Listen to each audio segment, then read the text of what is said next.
Good afternoon, everyone. So, with your prior permission, like after getting a throw of bottles from one place to the other,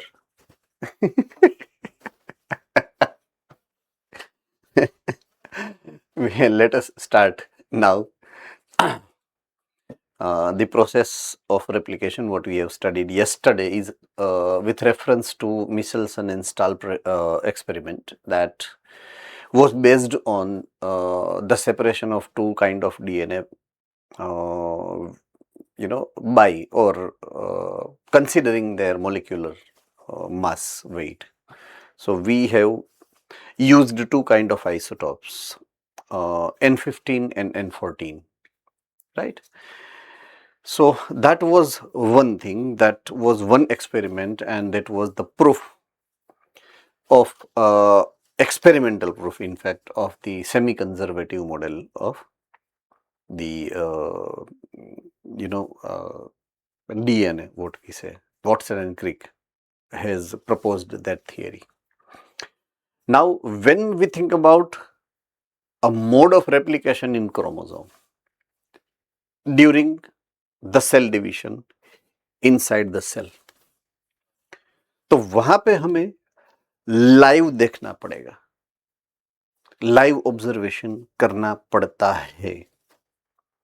So when it comes to the process of replication comes to it is happening inside the cell nucleus, I mean. So at that time we need to observe them during the process of cell division. अब there we cannot use that isotopes N14, N15 because उसमें तो separation करना है, so that will kill the cells. So we need to see them live. So in that sense, we are supposed to go for radioactive isotopes. So that's the indication which is given here. Okay, the scientist name is Taylor. Taylor, right? And their colleagues, co-workers, they used radioactive thymidine to investigate. Now, why they have used thymidine? Because if they could have used adenine, cytosine or guanine, it also can lead to make RNA radioactive, whereas they need to observe only DNA. तो उसको ऐसा ही molecule choose करना है जो RNA में नहीं है, सिर्फ डीएनए में है, एंड ऑब्जर्व डीएनए करना है, आरएनए नहीं है. That's why they focus on DNA, structure of DNA, molecule of the DNA which is not found into the RNA, and that's why they have selected the thymidine. So what they have taken, they have taken radioactive thymidine and investigated the distribution of newly synthesized DNA into the chromosome of Vicia faba. Right? It is a species of bean, B-E-A-N, bean, खाने की चीज है. Right? It is a kind of अपना जो वाल होता है ना, वाल, kidney bean, that kind of species, Vicia faba. Right? Experimental method, they have taken radioactive thymidine, किसमें? Medium, culture medium में, which was incorporated into the chromosomes of the faba beans and its distribution was observed after replication. पहले उसको allow them to settle down, उसमें radioactive वाला medium डाला, उसके बाद उसमें कराया गया, मीन्स इंड्यूस किया गया सेल डिविजन को. तो रेप्लिकेशन होने के बाद उसने ऑब्जर्व करी radioactivity. Result similar to the Meselson Stahl experiment कि क्रोमोसोम का जो डीएनए होता है, इट इज गेटिंग ओपन्ड उसकी जो डीएनए है, डीएनए की strands, those both strands are getting opened and entire DNA is there are one DNA, so double helical. Both strands will be getting opened and they will act as templates. They will act as a template and new strand will be formed based on whatsoever sequence of nucleotide given on the template. Complementary nucleotides are getting arranged into the new sequence. Simple. So the result was similar to the Michelson and Stahl experiment where all chromosomes in the first generation showed a uniform radioactive signals. Right? So final conclusion is nothing special, but replication is also occurs through semi-conservative method even in chromosomes of higher organism. अपना जो था इसके पहले का मिशेल्सन and stall का experiment वो bacteria में था, इकोलाई, और ये प्लांट के अंदर है, वो भी डाइकोटिलेडोनस प्लांट हाईएस्ट डिग्री जिसकी डेवलपमेंट में है. सो हायर ऑर्गेनिज्म में क्रोमोसोम के अंदर भी सेम कंडीशन है, same semi conservative model of replication he follow करता है वो. So this experiment confirmed that the DNA replication occur by the same method both in prokaryotic cell and eukaryotic cell. I hope I am very clear with this. Fine. चलिए अब होता कैसे है ये process. So process of replication and the enzymes which are getting required for this process. This is the heading which is given into your book. Right? So we need to have some enzymes to facilitate these reactions, metabolisms, right? So in the living cells, the group of enzymes are required for DNA replication, जिसके जो main hero है ना enzymes, there are many, but main जो hero है that's DNA polymerase. क्या नाम है उसका? DNA polymerase. क्यों? Because we are making polymer of DNA, so उसके ऊपर से उसका नाम पड़ा है DNA polymerase. So it is the main enzyme that catalyzes the polymerization of deoxyribonucleotide using the template. Template जो पुरानी है वो, उसमें से हमें नई जो सीक्वेंस बनानी है, नई जो जिसको बोलते हैं ना पूरी चेन बनानी है, पॉलीमर की, पॉलीन्यूक्लियोटाइड बनाना है हमें. तो नई स्ट्रैंड जो बनाने वाली है वो तो हमें बेस्ड ऑन द टेम्पलेट उसी के हिसाब से कॉम्प्लीमेंट्री वाला जो अपना प्रिंसिपल है उसको ही मद्देनजर रखते हुए, यानी कि ध्यान में रखते हुए हमें आगे बढ़ना पड़ेगा. Now, important point to be considered here is the efficiency, right? Polymerases a large number of nucleotides in very short time. तो यहाँ पे ये जो एंजाइम है ये बड़ी ही एफिशिएंसी से पॉलीमराइज करता है large number of nucleotides in very limited or short time, right? बहुत ही कम समय में बहुत ही ज्यादा न्यूक्लियोटाइड्स को ये जोड़ के एक दूसरे के साथ पॉलीमर बना देता है. सो अभी हमने मिशेल्सन एंड स्टाल के एक्सपेरिमेंट में पढ़ा था कि ई कोलाई उसके अंदर replication is completed in just 20 minutes. Correct or not? Right?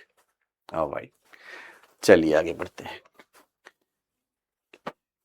Source of energy, बहुत ही important point. अब मैं यहां से पहले मैंने रेफरेंस यहां का लिया था, उसके जो पॉइंट थे उसकी जो स्पेशलिटी है उसको मैंने यहां पे एक्सप्लेन करी है. अब मैं इसकी स्पेशलिटी या रिक्वायरमेंट है उसको यहाँ पे रेज कर रहा हूं. अगर मुझे कम समय में ज्यादा काम करना है तो मुझे एनर्जी चाहिए, वो भी एट लार्ज क्वांटिटी। यस और नो? राइट? सो उसके लिए मुझे एनर्जी सोर्स की रिक्वायरमेंट रहेगी। तो ये प्रोसेस के अंदर जहां पे कम समय में ज्यादा काम यहां पे चाहिए हमको, तो वहां पे एनर्जी का सोर्स कौन रहेगा? तो ये भाई तो पहचानते हो ना आप? पहचानते हो एटीपी को? क्या नाम है इसका? एडेनोसाइन ट्राइफॉस्फेट है क्या? न्यूक्लियोटाइड क्या है वो? अब पॉलीमराइजेशन किसका होने वाला है? न्यूक्लियोटाइड का। तो ये तो बात होगी पुलिस वाले की शादी है, तो गार्ड भी खुद ही है, शादी भी खुद की है। है ना? तो पॉइंट इज दैट कि जिसका पॉलीमराइजेशन होना है वही सोर्स ऑफ एनर्जी है ना? राइट? राइट और wrong? So deoxyribonucleoside triphosphates dNTP, ये इंपॉर्टेंट टर्मिनोलॉजी है। डीएनटीपीज, डाई न्यूक्लियोटाइड ट्राइफॉस्फेटेजिस, खुद गब्बर act as substrate also and provides energy for the polymerization. दोनों काम वही करेगा, खुद ही सोर्स ऑफ एनर्जी है एंड खुद ही वहां पर पॉलीमराइजेशन में पार्टिसिपेट करते हैं। अब डीएनटीपीज कौन कौन है? डीएनटीपीज, डीएनटीपीज 4 है डीएनटीपीज। एक का नाम आप जानते हो, एडेनोसाइन ट्राइफॉस्फेट, बट हमें डाई न्यूक्लियोटाइड ट्राइओज फॉस्फेट है ना? Okay, deoxy ribo nucleoside triphosphate है। तो एक एडेनोसाइन है, दूसरा होगा ग्वानोसाइन ट्राइफॉस्फेट, नाम सुना है? तीसरा कौन होगा? साइटोसिन ट्राइफॉस्फेट, एंड चौथा कौन होगा? ग्वानोसाइन सॉरी ACGT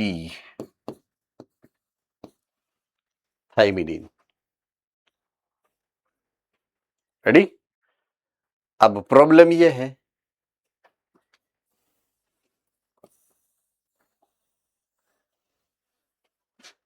ये स्टेबल है थाइमिन, तो ये यूजुअली प्रेफरेंस में नहीं है। सेम वे ये भी प्रेफरेंस में ये दोनों ज्यादा है, एटीपी एंड जीटीपी। इसका मतलब ये नहीं कि जरूरत पड़ेगी तो ये हथियार ले सकते हैं, बट प्रेफरेबल नहीं है। Just to get the knowledge, कहीं पे लिखा नहीं है आपकी बुक के अंदर, कहीं पे दिया नहीं है आपकी बुक के अंदर, मैं सिर्फ जो इंफॉर्मेशन है उसको शेयर कर रहा हूं आपके साथ।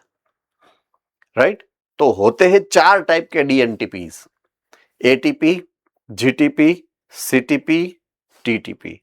Adenosine triphosphate, guanosine triphosphate, cytosine triphosphate, cytidine triphosphate बोलते हैं उसको, एंड थाइमिडीन ट्राइफॉस्फेट। डन?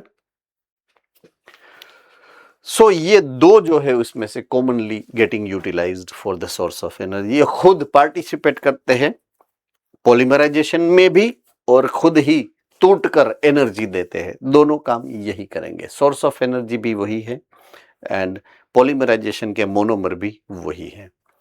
चलिए, इसमें किसी को कोई कंफ्यूजन वाला पॉइंट हो तो आप मुझे बोल सकते हो अभी।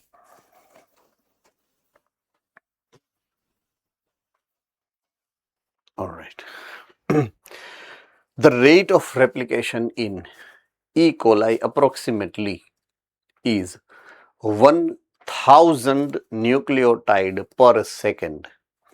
अगेन डेटाबेस है, इंपॉर्टेंट है एमसीक्यू के लिए, right. Rate of replication of E coli is 1000 nucleotides पर सेकेंड। शायद इसमें वेरिएशन है, आपकी बुक में देखिए तो यही फिगर है।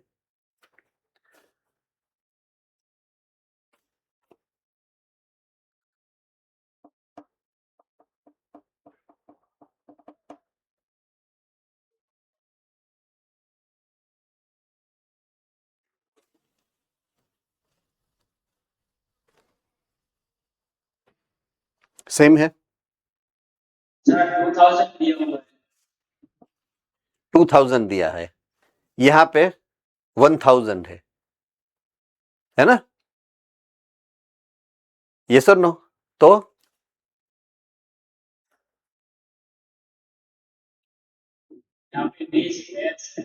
एग्जैक्टली राइट, वो मैं वहीं पे आने वाला था।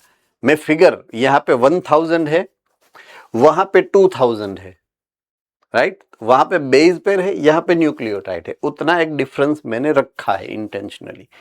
ध्यान खींचे ना, आपको पता चले कि ये अगर ट्विस्ट हो तो ऐसा हो सकता है twist, right. So which occur at very high velocity and these highly efficient process is very expensive in terms of the energy। तो यहां पे एनर्जी बहुत ही चाहिए, लेकिन सोर्स खुद ही है ना, तो बाहर से ढूंढने की जरूरत नहीं है वो टाइम में।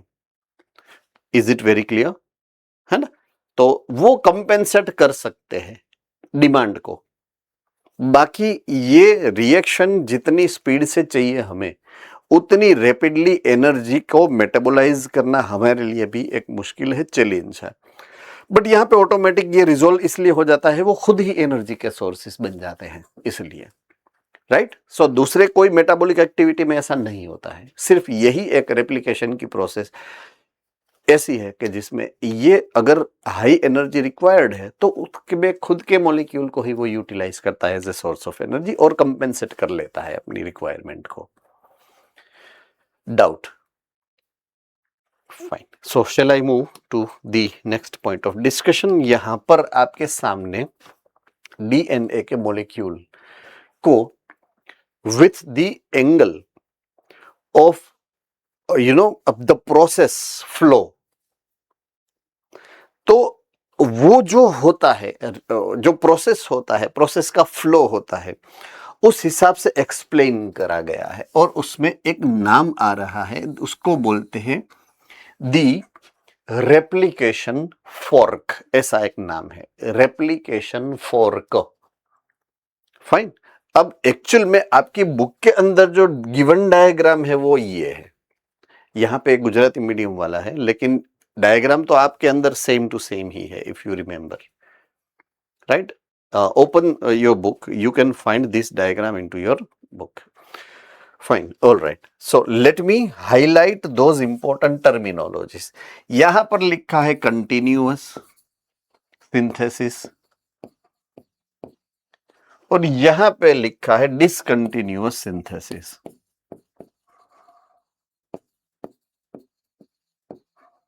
चलो ये समझ में आ गया, समझ में तो नहीं, ये दिख गया आपको।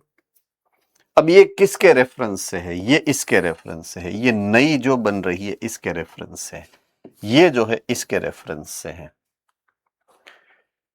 अब ये है paternal DNA, maternal DNA, template जो खुलता है, तो ये बन गया एक टेम्पलेट, ये बन गया दूसरा टेम्पलेट। ये तो अपनी पुरानी मैकेनिज्म में भी हमने पढ़ा था, है ना। तो ये हमारे लिए जो नया है वो ये है, means what is meaning of continuous and what is meaning of discontinuous. तो अगर आप इस एरो को केयरफुली देखोगे तो भी आप समझ सकते हो एटलीस्ट कि क्या है ये, है ना। तो कंटिन्यूअस में एंड डिसकंटिन्यूअस में सबसे बड़ा फर्क क्या है?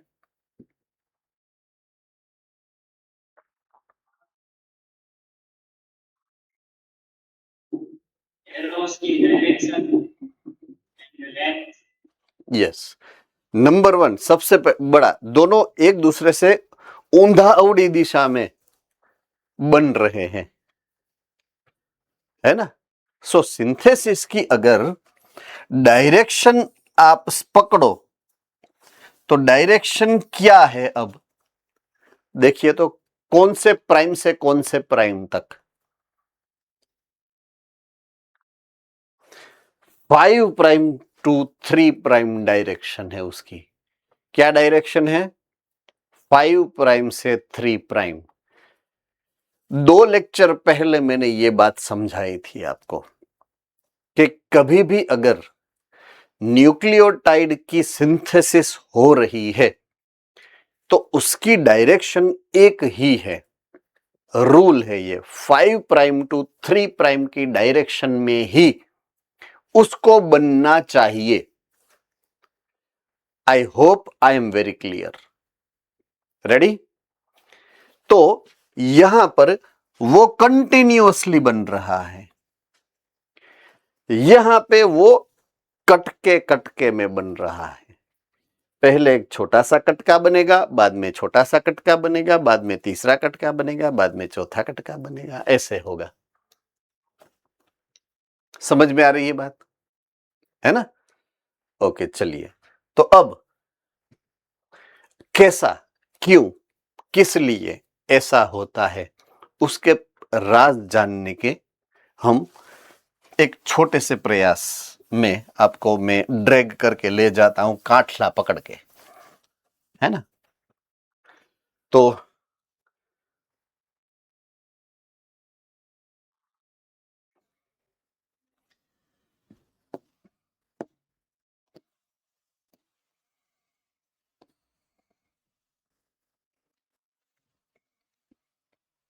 This is better.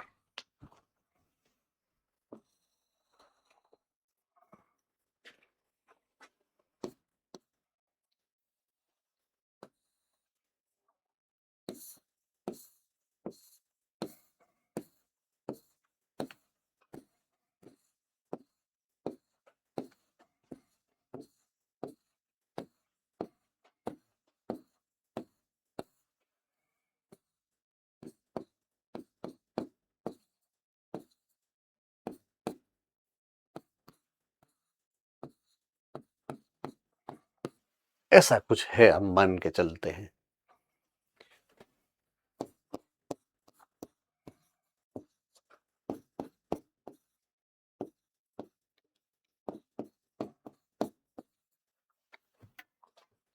चलिए, यहां पर हम ये पहला यहां से फोर्क बना ऐसे, राइट।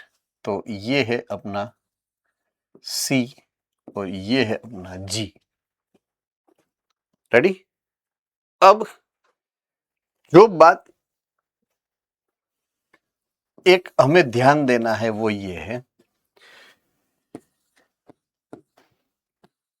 ये मैं डायरेक्शन लिख रहा हूं, देखिए तो 3 प्राइम टू ये 5 प्राइम एंड है, तो यहां पे उससे उल्टा होगा, 5 प्राइम टू 3 प्राइम एंड है।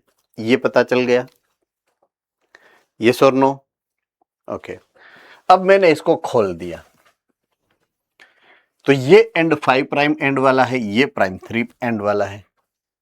से फॉर एग्जांपल दोनों एंड पे मैंने एक नया न्यूक्लियोटाइड यहां पर रख दिया है, पेयर कर दिया इसको, यहां पे भी कर दिया, देखिए ये कर दिया हमने। यहां पे होगा साइटोसिन, यहां पे होगा ग्वानिन। ये समझ में आ गई बात? पक्का? चलिए, अब इसको मैं खोल देता हूं यहां से।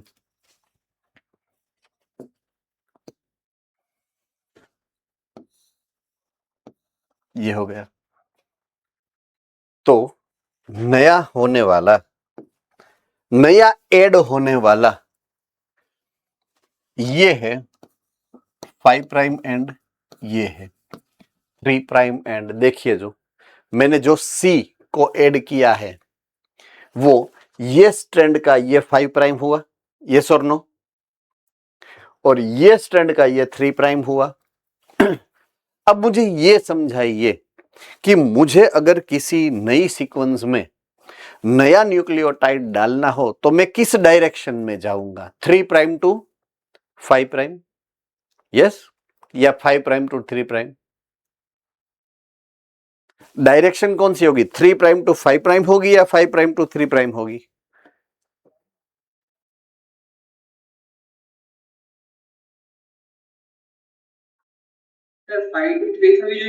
यस, 5 ટુ 3 થવી જોઈએ ને. સો આ 5 છે, so I can add new nucleotide here. तो ये फुलफिल करता है वो जो हमने शर्त रखी थी ना कि नया addition always 5 prime to 3 prime ही होना चाहिए. अब 3 प्राइम टू 5 प्राइम नहीं हो सकता है, सिंपल सा लॉजिक है. तो यहां पे वो ऐसे नहीं हो सकता है. तो ये जो मैंने ऐड किया ना वो एक्चुअल में ऐड होता ही नहीं है, इट इज वेटिंग. समझ में आ रही है बात? It is waiting. थोड़े 4 5 6 वो न्यूक्लियोटाइड्स को होने देगा प्रोसेस. 4 5 न्यूक्लियोटाइड की प्रोसेस वो होने देगा. से फॉर एग्जांपल यहां पे आएगा साइटिडीन, यहां पे आएगा साइटिडीन, यहां पे आएगा थाइमिन, यहां पे आ गया ए, यहां पे आ गया जी, ऐसे. तो यहां पे तो कंटिन्यूअस 1 बाय 1 ऐड होते ही जाएंगे. पहला है वो कौन सा हमने दिया था? ये साइटोसिन, राइट, ये थाइमिन, ये सॉरी एडेनिन. यहां पे हमने ऐड करा ग्वानिन, यहां पे हमने ऐड करना पड़ा है ग्वानिन को. ऐसे 1 बाय 1 होता ही जाएगा कंटिन्यूस, क्योंकि वो उसके पास तो ऑप्शन है ना, उसकी जो है वो फुलफिल होती है रिक्वायरमेंट, इसलिए. तो यहां पे जो होने वाला है ना वो वेट करता है actually for long period of the time. ऐसे वेट करेगा वो, राइट. ये ग्वानिन, ये ग्वानिन, ये एडेनिन, ये थाइमिन और ये साइटोसिन. 4 5 या 6 7 ये जब तक खुल नहीं जाता है तब तक वेट करता है. अब अगेन आई एम, ये 3 प्राइम है, ये 5 प्राइम हो गया, राइट. तो अब अगर मैं यहां पे कोई एक न्यूक्लियोटाइड डालता हूं, यहां पर मैं एक न्यूक्लियोटाइड ऐड करता हूं, राइट. तो ये जो एंड होगा ये 3 प्राइम एंड होगा, तो ये जो एंड होगा ना ये 5 प्राइम एंड है इसका. अब मेरी ये फुलफिल होगी. देखिए अब मैं यहां पे डाल रहा हूं साइटोसिन, यहां पे मैं डाल रहा हूं साइटोसिन, यहां पे थाइमिन, यहां पे एडेनिन, यहां पे ग्वानिन. देखिए ये सिंथेसिस की डायरेक्शन कौन सी हुई? 5 प्राइम टू 3 प्राइम. अभी समझ में आ रही है मेरी बात? तो ऐसा फिर से क्या होगा, ये यहां तक पूरा ये खींचेगा, तो यहां पर तो कंटिन्यूस ही होगा, लेकिन यहां पे अगेन वो 5 का जो टुकड़ा है ना उसके लिए पूरा इट विल वेट. वो 5 का टुकड़ा खुलेगा, उसके बाद ही वो वहां से उल्टी दिशा में वो होता है ऐसे. ये डायरेक्शन कौन सी थी? यहां से यहां तक ऐसे थी. अब यहां पे क्या हुआ? यहां से ऐसे हुआ. रेडी? समझ में आ रही है ना मेरी बात? अब तो ये इस तरफ का है ना वो कंटिन्यूअस है, इस तरफ का है वो डिसकंटिन्यूअस है.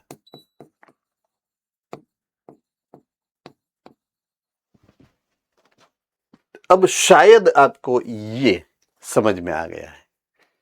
ये कंटिन्यूअस वे में होता ही जाएगा, ये थोड़ा वेट करेगा. तो पहले ये टुकड़ा हुआ है, बाद में ये टुकड़ा हुआ है, बाद में ये टुकड़ा हुआ है. That way it is discontinuous, this way it is continuous. Done है? Ready? Okay. So that's they have mentioned here. Replication fork, वो जो डायग्राम थी वो डायग्राम थी रेप्लिकेशन फॉर्क की। So replication occurs in a small unwound segment of the helix known as replication fork. DNA में एक जगह पर डीएनए का जो होता है सेगमेंट वो खुल जाता है, खुलेगा और वो फोर्क जैसा चिपिया हो जाएगा। फोर्क मतलब चिपिया, चिपिये जैसा स्ट्रक्चर बना देगा, इसीलिए उसी के ऊपर से उसका नाम पड़ा है replication fork. DNA polymerase can only catalyze polymerization into 5 prime to 3 prime direction. एक ही डायरेक्शन को वो जस्टिफाई कर सकता है, यही डायरेक्शन में वो सिंथेसिस करवा सकता है, विच पोजेस फ्यूचर प्रॉब्लम, राइट। अगर उल्टा हो जाएगा तो फ्यूचर में प्रॉब्लम क्रिएट करेगा, इसलिए एक ही डायरेक्शन में वो पॉलीमराइजेशन करवा सकता है। सो हमारे पास there are 2 strand of DNA. अगर मैं यहां पे बात करूं, हमारे पास तो 2 स्ट्रैंड है। एक स्ट्रैंड है 3 प्राइम टू 5 प्राइम वाली स्ट्रैंड, यस और नो। दूसरी जो स्ट्रैंड है वो 5 प्राइम टू 3 प्राइम वाली स्ट्रैंड है, ये है 3 प्राइम वाली स्ट्रैंड, राइट। तो यहां पे जो नई बनने वाली है वो 5 प्राइम टू 3 प्राइम ये रही, और ये 5 प्राइम के सामने 3 प्राइम है, इसलिए मैंने यहां से स्टार्ट करी है 5 प्राइम टू 3 प्राइम ऐसे। तो दोनों में से कौन सी स्ट्रैंड है, तो कि 5 प्राइम से 3 प्राइम वाली जो स्ट्रैंड थी उसमें कंटिन्यूअस होता है, और 3 प्राइम से 5 प्राइम वाली जो ओरिजिनल स्ट्रैंड थी टेम्पलेट, उसमें जो डिसकंटिन्यूअस फॉर्मेट में सिंथेसिस होती है। Clear? So on 3 prime to 5 prime template strand continuous replication is occurring, whereas on the 5 prime to 3 prime template strand discontinuous replication is occurring. The discontinuously synthesized fragments are joined by enzymes called ligase. समझाना क्या चाहते हैं पता है? अब ये एक टुकड़ा है, ये दूसरा टुकड़ा है, ये तीसरा टुकड़ा है, बना है टुकड़ों में, तो वो टुकड़े थोड़े ही ना चलेंगे, बाद में उसको ज्वाइन तो करना पड़ेगा ना। तो डीएनए को ज्वाइन करने के लिए भी एक एंजाइम चाहिए हमें, समझ में आ रही है बात? तो ज्वाइन करने के लिए जो एंजाइम चाहिए उसका नाम यहां पर दिया गया है, वो है डीएनए लाइगेज। तो यहां पर अब तक हमने 2 टाइप के एंजाइम्स की बात करी है, एक का नाम है डीएनए पॉलीमरेज, एक का नाम है डीएनए लाइगेज। रेडी?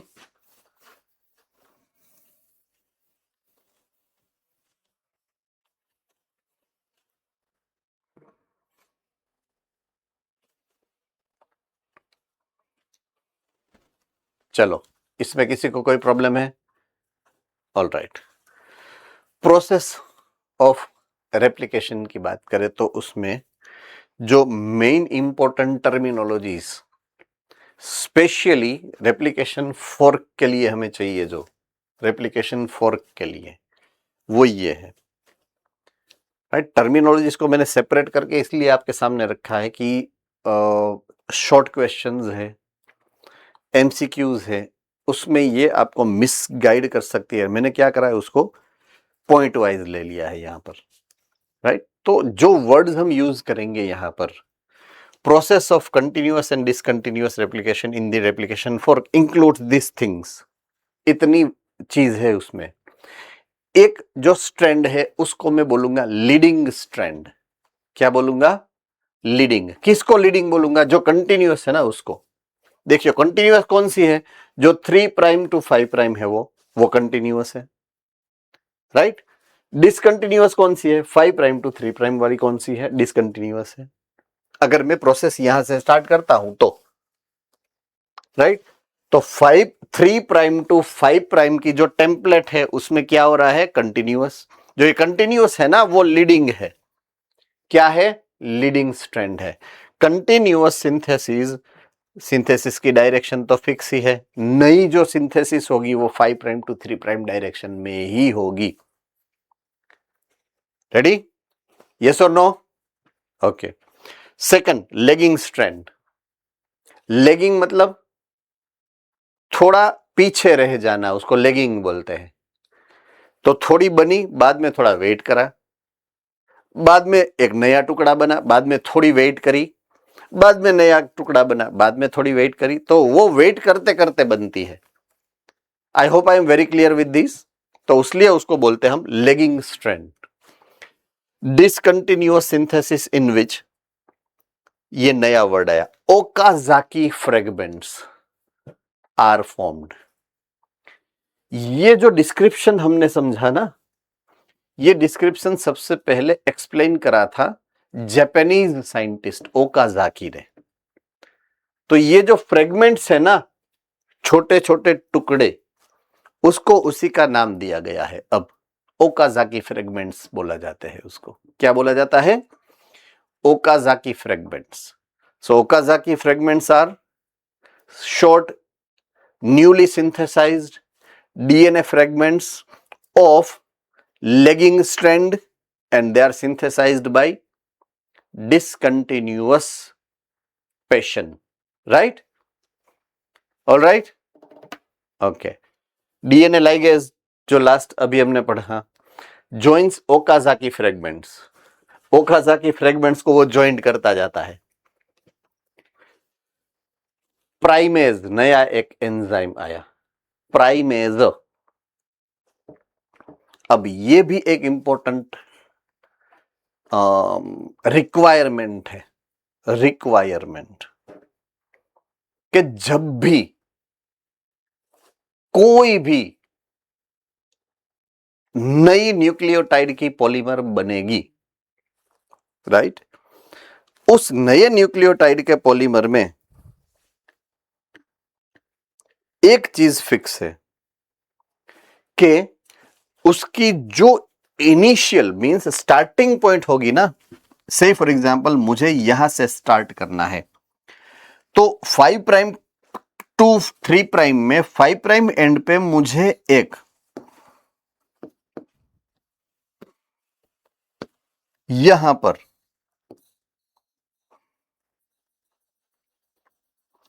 छोटा सा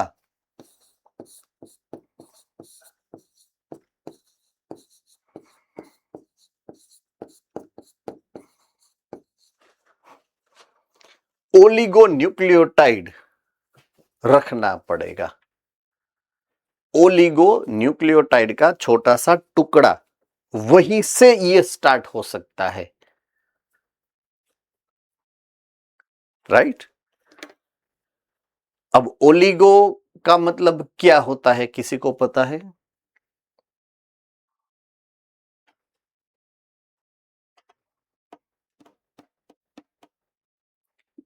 इसका आंसर या यस हो सकता है या ना नो हो सकता है। अब इतना सोचने वाली तो कोई बात ही नहीं है इसमें, नहीं है ना? ओके, 1 2 3 4 5।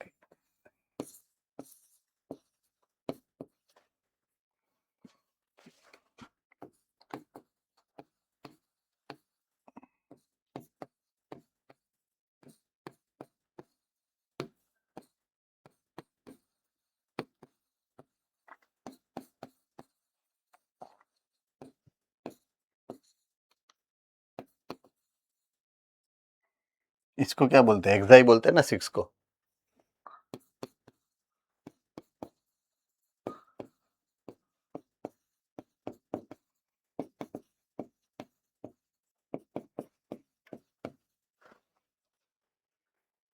अब मॉलिक्यूल की बात आएगी तो सिंगल मॉलिक्यूल होगा उसको मैं मोनोमर बोलूंगा।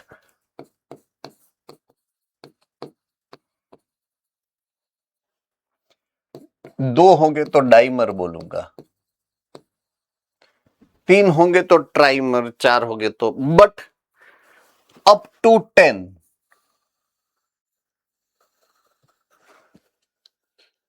कॉमनली जो वर्ड यूज होता है वो ये है, oligomer.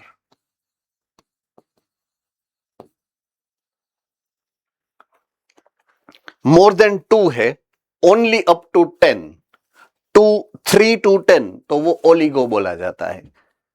अननोनली means it would be hexa, it would be hepta, it would be octa. Understood? वो स्पीसीज टू स्पीसीज अलग हो सकता है, बट कभी भी 10 से ज्यादा नहीं होगा। तो उतना न्यूक्लियोटाइड का एक छोटा सा टुकड़ा वहां पे अटैच होता है कंपलसरी। अब वो टुकड़े को क्या बोलते हैं पता है? उसका एक नाम है, उसको बोलते हैं प्राइमर। क्या बोलते हैं? प्राइमर। आरएनए होता है वो, डीएनए टुकड़ा नहीं होता है, वो आरएनए का टुकड़ा होता है। किसका होता है? आरएनए का। तो प्राइमर, आरएनए प्राइमर यहां पे ऐड करना पड़ता है। यहां पर भी ऐड करना पड़ेगा आपको, यहां पर भी ऐड करना पड़ेगा आपको। जहां से शुरुआत करनी है वहां पे आरएनए प्राइमर को यूज करना ही पड़ेगा, इट इज द रूल। जैसे डायरेक्शन 5 प्राइम टू 3 प्राइम है, वो एक रूल है, वैसे इनिशियल जो क्या है, न्यूक्लियोटाइड को जो ऐड करना होता है वो प्राइमर को ही ऐड करके आप प्रोसेस शुरू कर सकते हो। अब प्राइमर को ऐड करने वाला जो एंजाइम है ना, वो ये है प्राइमेज। उसका नाम प्राइमर के ऊपर से पड़ा है। जो प्राइमर ऐड करता है वो प्राइमेज है। तो यहां पे लिखा है, देखिए, सिंथेसाइजेज आरएनए प्राइमर। ये रहे, आरएनए प्राइमर को वो सिंथेसाइज करता है यहां पर। क्लियर हो गया है ना? Alright, good. चलिए नेक्स्ट है डीएनए हेलिकेज। DNA helicase. अब डीएनए जो है ओरिजिनली, अगर आप डीएनए को पहचानते हो इसके स्ट्रक्चर को, तो ऐसा सीधा थोड़ी ना है, वो तो ऐसा है। सॉरी, ये डीएनए तो एक्चुअल में ऐसा है ना,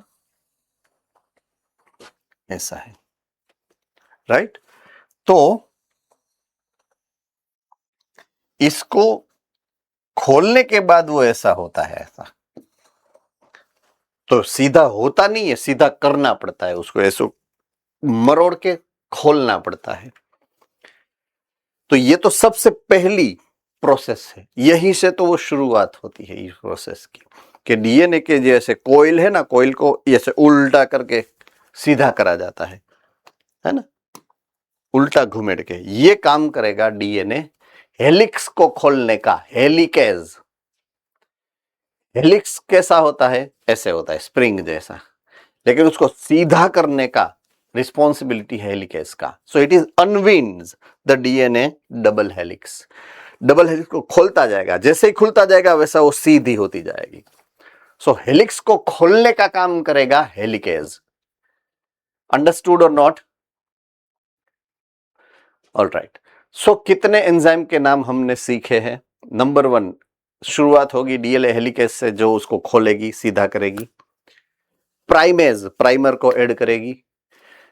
डीएनए सिंथेटेज, डीएनए को सिंथेसिस करेगा।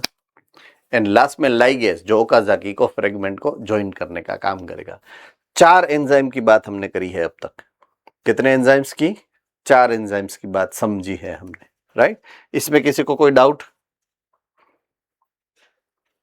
Alright.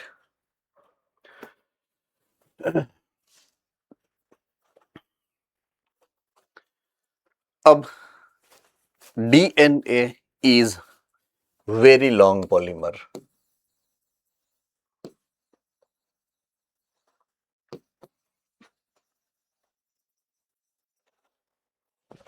Right? Very long polymer. Usually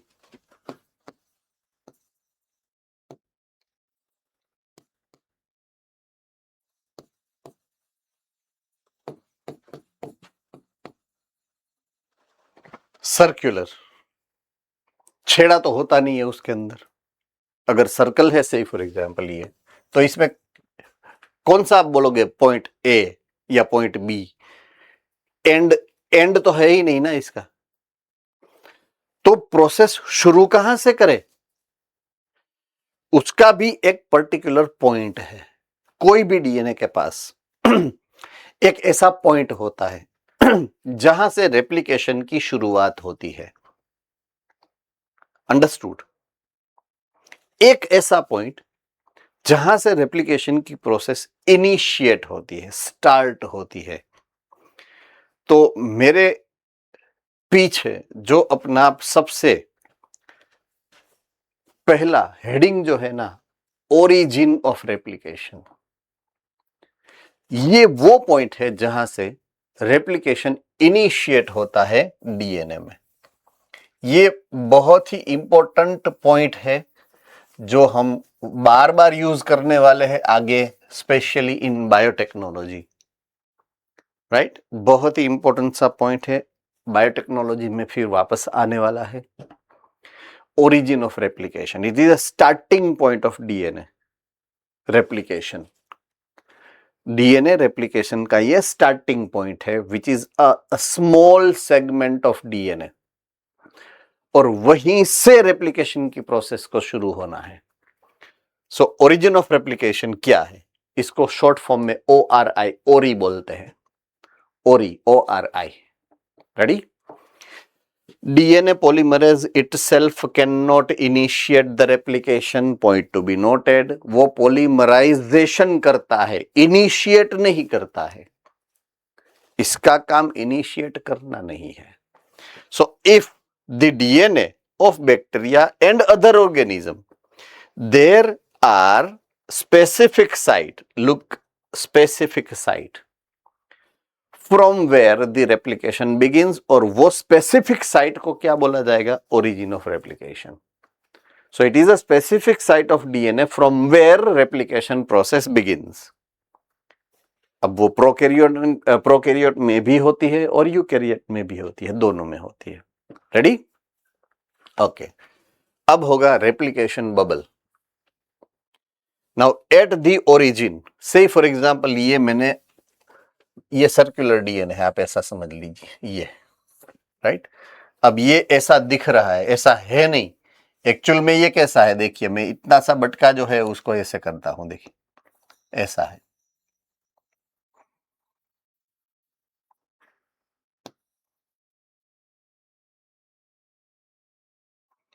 ऐसा है ना एक्चुअल में, तो यस और नो, है ना? तो अब ये से फॉर एग्जांपल ORI ये है, ये ओरी है, मींस स्टार्टिंग यहां से होगा खुलने का, हेलिकेज यहां पर काम शुरू करेगा। तो ये छोटा सा टुकड़ा उसने यहां से ऐसे खोल दिया, ऐसे। समझ रहे हो आप मेरी बात को? तो ये बन गया है रेप्लिकेशन बबल, फूल गया है ना, ये हो गया बबल। क्या बोलेंगे हम उसको? रेप्लिकेशन बबल बोलेंगे। क्या बोलेंगे? Replication bubble at the origin. ये रहा ORI, ORI. So at the origin DNA unwinds and two replication fork, ये है रेप्लिकेशन फॉर्क नंबर 1, ये है रेप्लिकेशन फॉर्क नंबर 2। दो रेप्लिकेशन फॉर्क बनते हैं, please note it down. Process दोनों साइड होगा, है ना? Two replication forks are formed which proceed in opposite direction. ये एक डायरेक्शन में प्रोसेस स्टार्ट करेगा और ये दूसरी डायरेक्शन में प्रोसेस स्टार्ट करेगा। दोनों साइड में प्रोसेस स्टार्ट होती है, दोनों ऑपोजिट साइड होती है। एंड ये जो स्ट्रक्चर फूल के बना है, हमने उसको नाम दिया है रेप्लिकेशन बबल। डाउट? पक्का? प्रोग्रेशन ऑफ रेप्लिकेशन, तो पहला प्रोग्रेशन का एक जो पॉइंट है वो ये कि दो तरफ होता है, दोनों ऑपोजिट तरफ जाता है। As replication progresses in both direction, two complete copy of DNA will be formed. कहां पर होगी वो? यहां से एंड, दूसरे एंड तक पहुंचेगी ना, इसका मतलब ये होगा कि कंप्लीटली एक में से दो कॉपी हो जाएगी डीएनए की। I hope you are completely with me here, है ना? All right, good. अब बात होती है एक नए वर्ड को इंट्रोड्यूस करने की आपके सामने। इसका नाम है वेक्टर। ये वर्ड नया है आपके लिए, वर्ड नया नहीं है, but with specific point of view into the genetics, ये वर्ड नया है हमारे लिए। वेक्टर हम जानते हैं, बट वो वेक्टर पॉलिनेशन का था, राइट? वेक्टर हम जानते हैं कुछ कि वो पैथोजेंस को कैरी करके एक में से दूसरे में लेके जाता है। यहां पर वेक्टर जो है ना, वेक्टर का काम तो लेके जाने का ही होगा, राइट? तो vectors provide the origin of replication which is used in recombinant DNA technology, right? अब ये आपको कुछ समझ में नहीं आएगा जो मैंने बोला ना अभी, जो आपने पढ़ा है अभी, आपको कुछ उसमें समझ में नहीं आने वाला है। मैं समझाना चाहता भी नहीं हूं, अभी नहीं समझाऊंगा क्योंकि नहीं समझ में आएगा वो। बट मैंने एक चीज अभी समझाई थी जब मैंने यहां पे आपको अटकाया था कि ये पॉइंट को आप याद रखना, आगे बायोटेक्नोलॉजी में आने वाला है। याद है ना? बस ये बायोटेक्नोलॉजी है। आरडीएनए टेक्नोलॉजी बायोटेक्नोलॉजी का एक मोस्ट इंपॉर्टेंट प्रोमिनेटिंग फीचर है। वहां पे जब हम इसके बारे में बात करेंगे ना, वेक्टर के बारे में, तब हमें ये वर्ड चाहिए होगा, ओरिजिन ऑफ रेप्लिकेशन। समझ में आ रही है बात मेरी अभी? इसको तो हम डिटेल में पढ़ने, इसकी तो छठी निकालने वाले हैं हम, छठी, है ना? कि वो छठी में जन्म लेने के बाद 6 दिन के बाद रोया था या नहीं रोया था वेक्टर, हम वो भी निकाल देने वाले हैं। तो इतना डीपली हमें पढ़ना है वेक्टर के बारे में, बट बायोटेक्नोलॉजी में अभी नहीं। बट वहां पर ये वर्ड जो है वो आने वाला है, तो इसकी रिमाइंडर मैंने आपको दी। कहां पे आएगा ये word, origin of replication? Vector के बारे में हम जब स्टडी करेंगे तब आएगा। It is very important component of vector, origin of replication. क्यों? क्योंकि वो ओरिजिन ऑफ रेप्लिकेशन प्रोवाइड करता है। किसको प्रोवाइड करेगा? आरडीएनए टेक्नोलॉजी में। अब किसको, वो बाद में देखेंगे। क्यों, वो बाद में देखेंगे। कैसे, वो बाद में देखेंगे, राइट? अभी नहीं। चलिए, इसमें किसी को कोई प्रॉब्लम?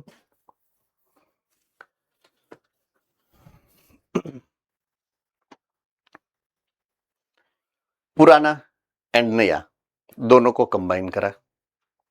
सेल साइकिल आप जानते हो ना, राइट?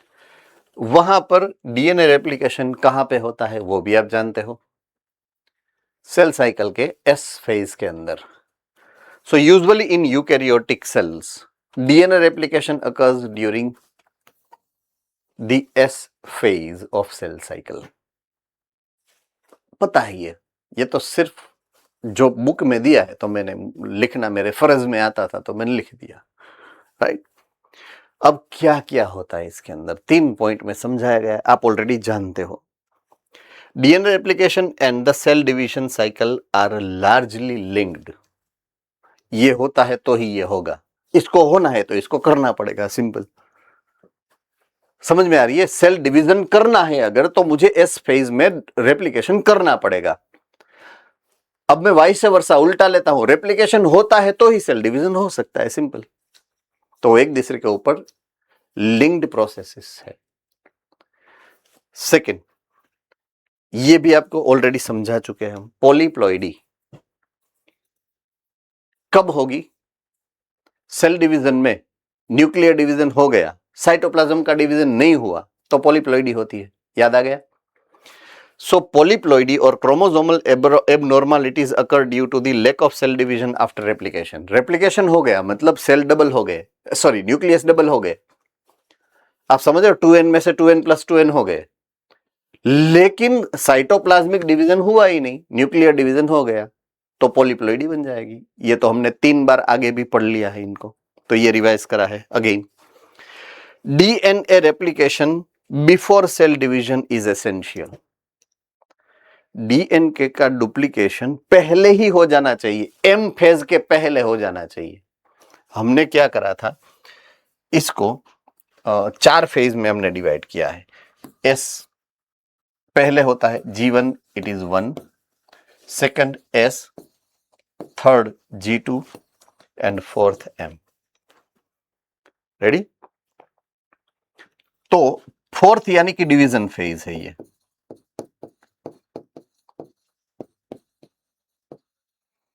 ये है M फेज, ये है G1 फेज, ये है S फेज, ये है G2 फेज। तो डिवीजन में वो एंट्री मारे ना, उसके पहले ही ये हो जाना चाहिए। रीजन समझाओ मुझे, अगर आपको कुछ ध्यान में आप कंपेयर करके अगर कर सको तो।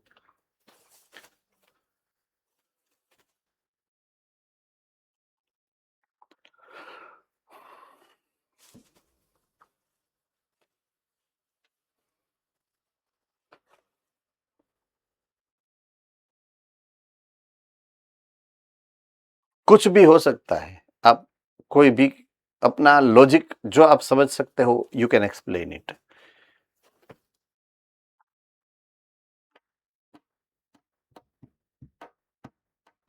बोलिए बोलिए, कुछ भी, नो इश्यूज। सर क्योंकि जब सेल डिवीजन स्टार्ट होता है उसमें कंडेंसेशन ऑफ क्रोमोसोम्स होता है, तो कंडेंसेशन से पहले हमें न्यू क्रोमोसोम्स को बना देना चाहिए। ओके, हम ऐसा भी समझ सकते हैं, अगर वहां पे होता, यहां पे होता, तो एक बाजू फॉर्मेशन होता, दूसरी बाजू कंडेंसेशन, ऐसा हो सकता था अगर करना है तो। लेकिन प्रॉब्लम क्या होगा, यहां पर हमने पहले ही देखा था कि यहां पर जो रेप्लिकेशन होता है, लार्ज एनर्जी डिपेंडेंट प्रोसेस, याद आ गया? यहां पे भी लार्ज डिपेंडेंसी है, रिक्वायरमेंट लार्ज है, दोनों जहां लार्ज लार्ज। अब इसको दूं या इसको दूं, ये प्रॉब्लम हो जाएगा। तो इसके लिए जो रिक्वायरमेंट है उसकी प्रिपरेशन के लिए हमने ये किया फेज, इसको जो रिक्वायरमेंट है उसकी तैयारी के लिए ये हो गया G2 फेज। तो ये दोनों तो तैयारी के फेज है। यहां पे भी लार्ज मेटाबॉलिक रिक्वायरमेंट है जिसकी प्रिपरेशन हमने यहां करनी है, यहां पे भी लार्ज रिक्वायरमेंट है मेटाबॉलिक की, तो उसकी प्रिपरेशन हमने यहां करनी है। सिंपल सा लॉजिक है इसमें। तो दोनों कॉम्प्लेक्स प्रोसेस है, दोनों एक साथ हो सके उतनी जगह भी नहीं है, और इतनी अरेंजमेंट भी उस छोटे से न्यूक्लियस या सेल में नहीं हो सकती है। इसलिए दोनों को अलग करा, जिसमें रेप्लिकेशन को पहले इसलिए भेज दिया क्योंकि वो लॉन्ग टाइम कंज्यूमिंग प्रोसेस है। अगर मैं 20 मिनट्स एक सेल डिवीजन को गिनू ना, तो 18 मिनट्स तो ये ले लेती है, बाकी के 2 मिनट में बाकी सब कुछ होना है। समझ में आ रही है बात? So that's why replication needs to be happened earlier than the division process.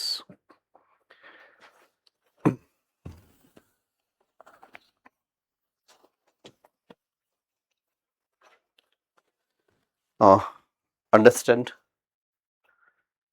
Shall I move to the next point?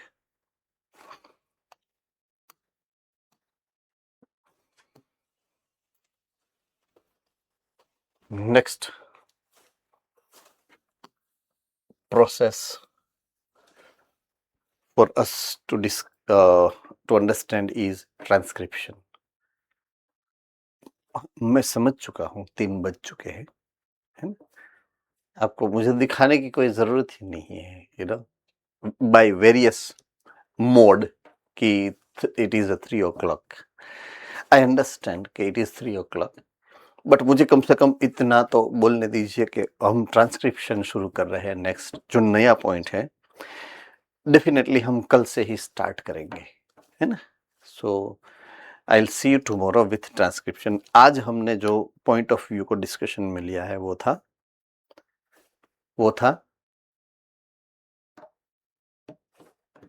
Replication, है ना। फाइन, सो कल मिलते हैं विथ ट्रांसक्रिप्शन। तब तक take care of yourself, have a nice time.